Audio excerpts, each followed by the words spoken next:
네, 개념 삼각형 넓이 공식 끝판왕이라고 제가 적어놨는데, 요 인강만 들으시면 이제 삼각형 넓이에 대한 해석은 걱정할 필요가 없다. 이렇게 알아두시면 됩니다. 공식이 나오는 것들을 제가 다 적어 드릴 건데, 그래서 1번부터 한번 볼게요. 1번. 1번은 우리가 알고 있는 2분의 1 곱하기 밑변 곱하기 높이입니다. 이걸 이제 줄여서 뭐 2분의 1 AH 이렇게 쓰면 되겠죠. 얘 같은 경우는 뭐 이렇게 삼각형이 있을 때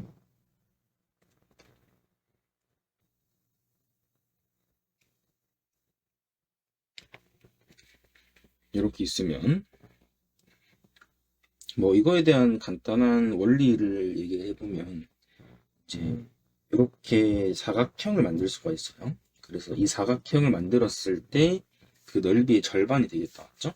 또는 뭐 사각형 말고 이제 평행사변형도 만들 수 있어요, 충분히. 평행사변형을 만들어 가지고 네, 거기에 절반이 되겠다, 맞죠? 그래서 뭐 1번 공식은 제가 생각할 때는 거의 초등학교 공식이라고 생각하시면 되고요. 자, 2번부터는 이제 중학교 때 배웠던 건데, 삼각형 넓이 공식 중에 하나가 2분의 1 R A 더하기 B 더하기 C 이렇게 되겠죠. 요거는 흔히 이 R은 내저번의 반지름이라고 하죠. 그래서 R은 내저번의 반지름이다.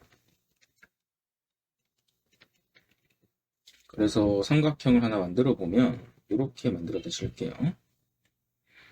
그러면 요 길이를 A라고 하고 요 길이를 B라고 하고 요 길이를 C라고 하면 안쪽에 내접하는 원을 하나 만드시면 여기서 이렇게 연결해 줍니다. 접선들을 이렇게 해주겠죠.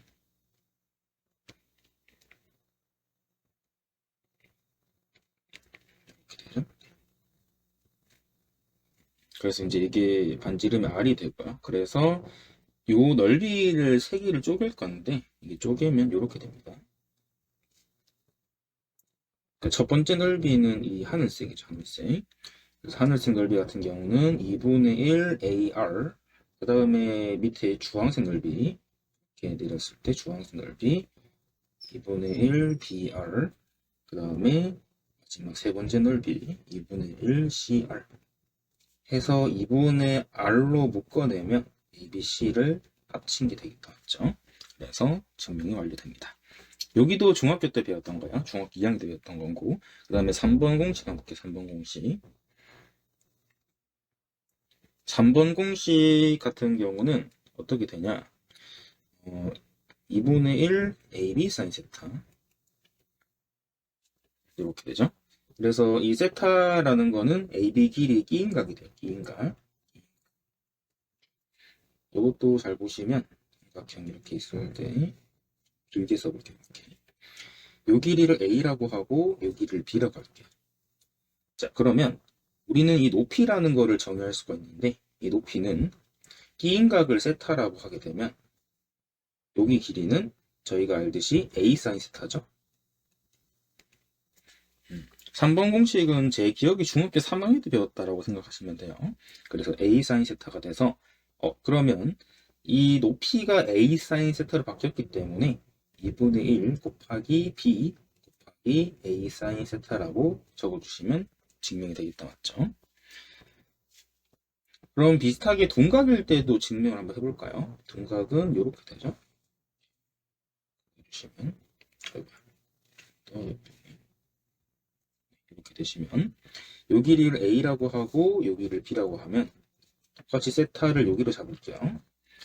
그러면 얘 같은 경우는 높이를 제작을 해야 되겠죠. 이렇게 여기는 A 빼기 세타. 그러면 여기 길이는 B 사인 가로의 파이 빼기 세타가 돼서 요거는 각 변환을 통해서는 B 사인 세타로 바뀌겠죠. 그래서 똑같이 2분의 1 A B 사인 세타라고 적어주시면 됩니다. 그 다음에 네 번째 공식인데 네 번째 공식은 4R분의 ABC인데요. 이 R 같은 경우는 외접원의 반지름 길이입니다. 외접원의 반지름 길이.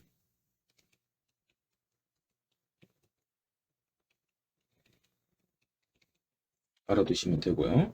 그 4R분의 ABC면 이게 어떻게 되는 거냐? 우리가 2분의 1 AB 사인 세타부터 출발한 거야. AB 사인 세타인데 근데 그림을 한번 보시면 이렇게 이 길을 A라고 하면 각이 이렇게 A가 되고요. 여기를 B라고 하면 각을 여기 B라 쓰면 되겠죠. 얘는 각이 C가 돼요, 자연스럽게.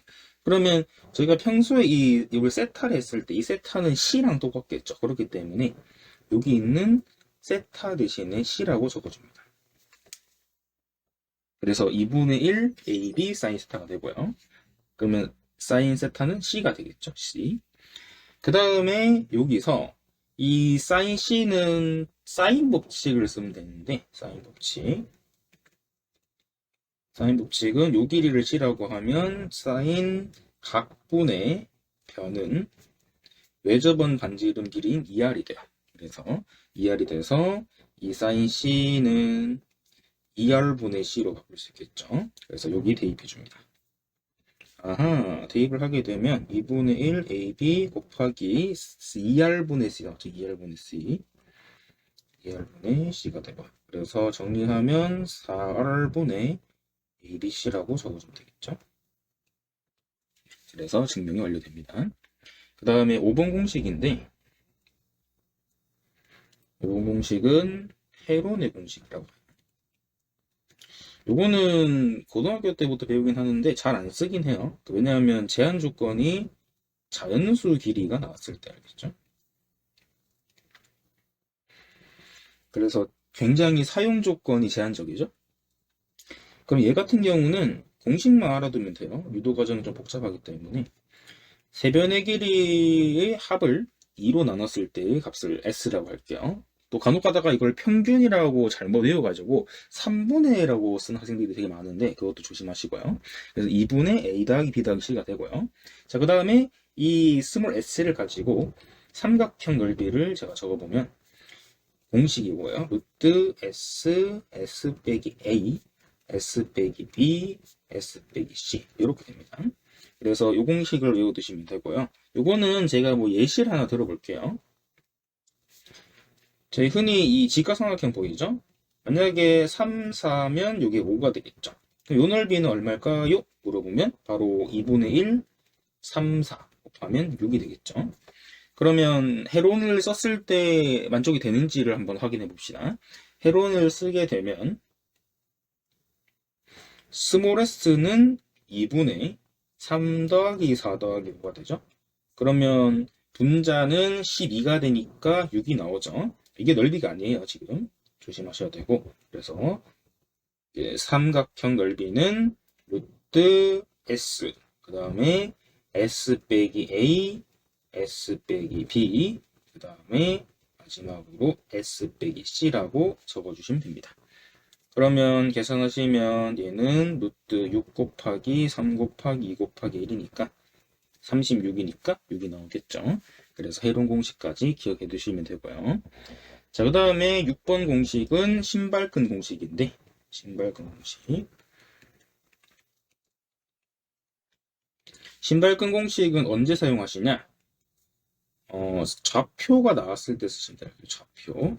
그래서 좌표가 나왔을 때 삼각형의 넓이를 구할 때 씁니다.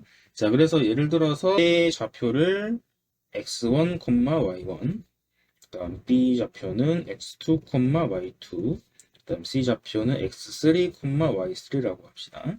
자, 그러면 요 같은 경우는 어떻게 되시냐? 공식은 어떻게 되냐면요. 2분의 1을 쓰신 다음에 좌표들을 이렇게 적어주시면 돼요. 이용하기가 되게 쉬우니까 천천히 따라해 보시면 돼요. 대신 요거는 연습을 많이 하셔야 돼요. 그래서 올라가는 것들끼리 일단 곱해서 더하시고요. 이렇게 곱해서 더합니다. 2분의 1 절대값 쓰시고 첫 번째는 x2, y1, 그 다음에 x3, y2, 그 다음에 x1, y3를 더하시고요. 그 다음에 뒤쪽 부분 이렇게 빼기 x1, y2, 그 다음에 x2, y3, 그 다음에 x3, y1 이렇게 기억해 두시면 됩니다. 네, 그래서 이렇게 알아두시면 되겠죠. 그 다음에는 6번의 응용 버전을 제가 하나 말씀드릴게요. 응용 버전이요.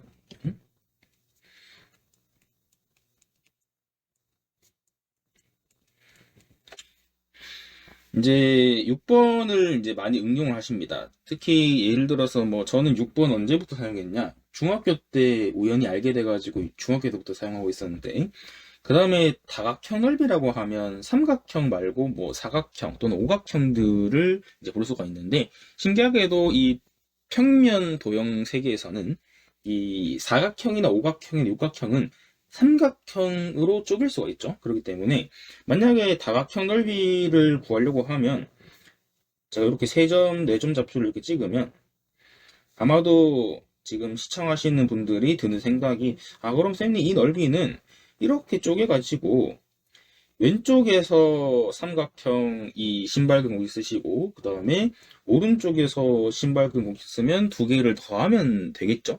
그렇게 풀리긴 합니다. 하지만 그렇게 풀게 되면 시간적 손실이 엄청나게 일어나기 때문에 풀이를 권장하지 않습니다. 그럼 선생님 뭐 공식을 외우지 말고 다른 걸 하나요? 그게 아니고 사각형, 오각형에 대한 그 특수한 공식이 똑같이 있는 건데, 이 신발끈 공식을 그냥 확장하시면 돼요. 근데 확장하시는데 조심해야 될 건 뭐냐면, 만약에 이 좌표를 제가 A라고 쓰시고요. 이거 사용을 할 때 주의점을 꼭 알고 쓰셔야 돼요. 모르면 큰일 납니다. 그래서 좌표를 이렇게 4가지를 찍으시면요. 그러면 똑같이 2분의 1 쓰신 다음에 좌표를 적으시는데, 제가 지금 A 좌표를 적었죠? 그러면 B좌표는 x2, y2죠. 이렇게요. 자, 그러면 순서를 잘 보세요. 지금 제가 이렇게 썼어요. 방향을. 그러면 지금 흘러가는 방향이 반시계 방향이죠. 그래서 만약에 반시계 방향으로 출발했으면 반시계 방향으로 이렇게 쓰셔야 돼요. 이걸 안 지켜주시면 답이 오답이 나옵니다. 알겠죠? 그러니까 무슨 얘기냐? 반시계 방향으로 쓰면 되고 또는 시계 방향으로 써도 되고, 근데 제가 이제 당부를 드릴 거는 A를 쓰고 그 다음 B를 쓰고 그 다음에는 D를 쓰게 되면 그때부터는 이제 문제가 발생하는 거야. 그러니까 지그재그로 쓰면 절대 안 되고 반시계든 시계든 시계 U 방향으로 순서들을 적어줘야 돼요. 그렇기 때문에 이 공식을 쓰실 때는 꼭 알아두셔야 되겠죠. 그래서 이렇게 쓰면 괜찮겠죠. 그 다음 똑같이 공식을 쓰시면 돼요. 뭐 예를 들어서 이제 오른쪽 대각선은 똑같이 곱해주시고 이렇게. 그래서 공식 자체는 똑같기 때문에 어렵지 않습니다. 그래서 x2y1 빼기 x3y2 다음에 x4y3 빼기 x1y4까지 하시고, 그 다음에 x 여기 반대로 이렇게 하시면 되겠죠.